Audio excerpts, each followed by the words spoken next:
For a fresh hack, you can start over, but I'm just going to move on with the same request. So there are several ways to include a file which is stored local or on a remote server.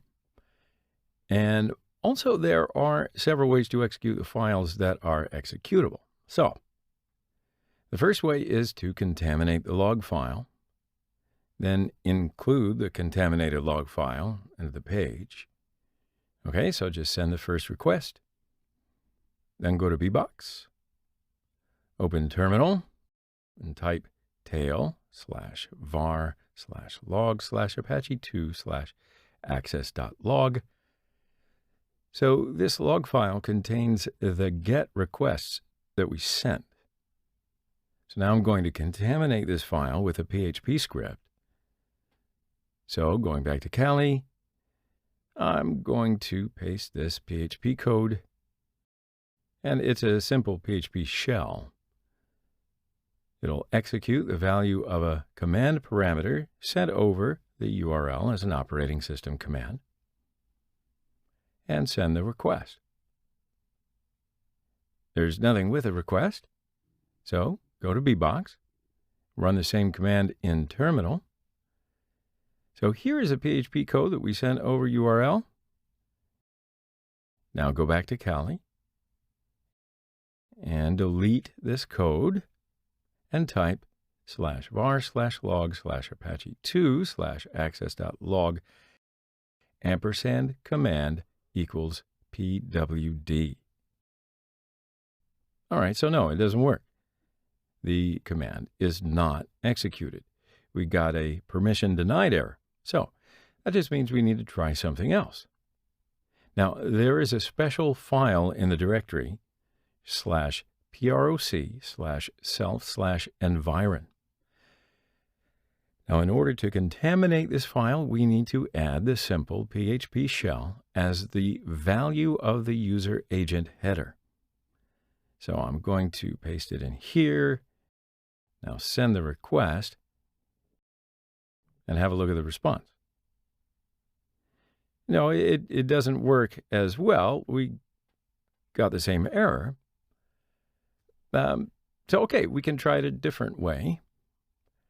I need a clear request, so I'll go back. And I will change this payload to a PHP wrapper this time. So let's add php://input here.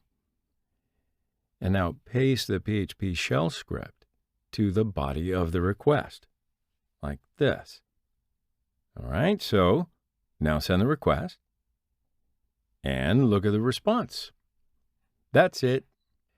Yeah, this time the command works. And okay, so change to the list command.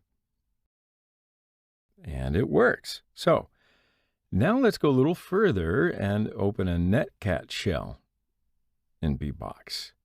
So the first thing we need to do here is we need to learn where the netcat binary is. Sometimes it can reside in different directories, so it's not too hard to find.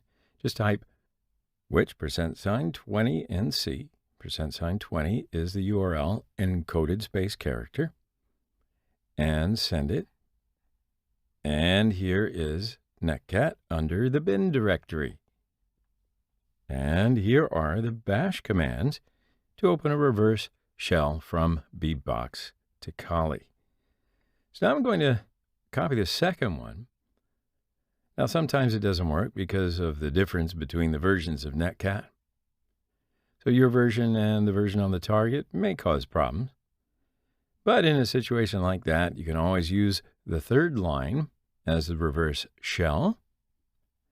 Okay, so I'm going to paste it here and send it. I think something went wrong. I don't see a response. There's nothing in it. Okay, so I found it. Yeah, it's for sure a URL encode problem. So let's open up the decoder tool, paste here, encode as URL. Okay, copy all of that wild output and paste instead of this.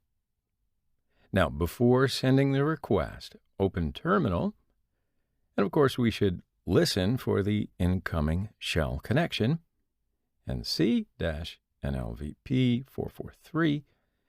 Now, go to burp again. Now send the request.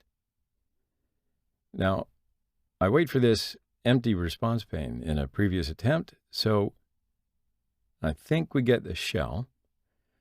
Go to terminal, and here is a connection IP address of bbox. So this way, Netcat provides us a shell interface on bbox. So now we can execute the bash shell commands on bbox. ID to see the current user, and you can execute every command that your user is able to execute. And what do you know? We can traverse between folders to list them. Now, from here on out, it's up to you and your imagination. What can you find? We are going to exploit the remote file inclusion in the next lesson.